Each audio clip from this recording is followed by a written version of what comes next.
యాక్చువల్గా Zoya Oreo video ఇది. మేము వాకింగ్ వెళ్ళాము.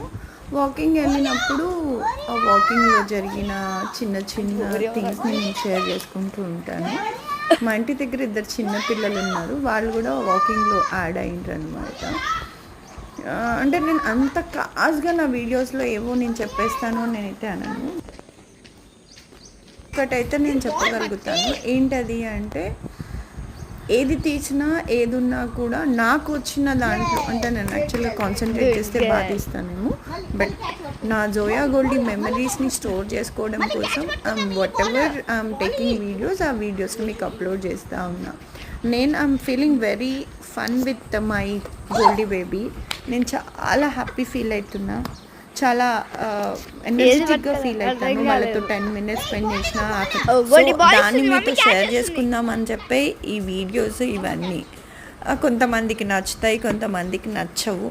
నచ్చని వాళ్ళ గురించి నేను మాట్లాడట్లేదు. నా వీడియోస్ని లైక్ చేసే వాళ్ళ గురించి మాత్రమే ఈ ఛానల్. అండ్ ఏదో ఫాలోవర్స్ని పెంచేసుకోవాలి, అట్రాక్ట్ చేయాలి అని అయితే ఏం లేదు. అండ్ ఇంకొకటి, అందరూ నాకు చాలా మనీ వస్తుంది యూట్యూబ్ మీద అని చెప్పి అనుకుంటున్నారు. నాకు ఏమీ రాలేదు, ఇప్పటివరకు మానిటైజేషన్ కూడా కాలేదు. అయ్యే టైంకి నేను ఏం చేస్తానంటే స్టాప్ చేసేస్తాను వీడియోస్ చేయడం. చాలాసార్లు జరిగింది. బట్ నాకు 1000K ఫాలోవర్స్ అని వస్తారా అని ఒక డౌట్ ఉండే.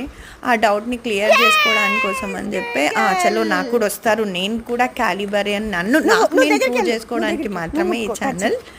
ఎవరికో కాంపిటీషన్ కంపారిజన్ ఏం లేదు, నాకంటూ ఏం లేదు. ఓకే, నేను ఛానల్ పెట్టా, నేను కూడా సక్సీడ్ అవ్వగలుగుతాను అంటే ఎప్పుడు కూడా సెల్ఫ్ ఎవాల్యుయేషన్ ఈజ్ ఇంపార్టెంట్ కదా.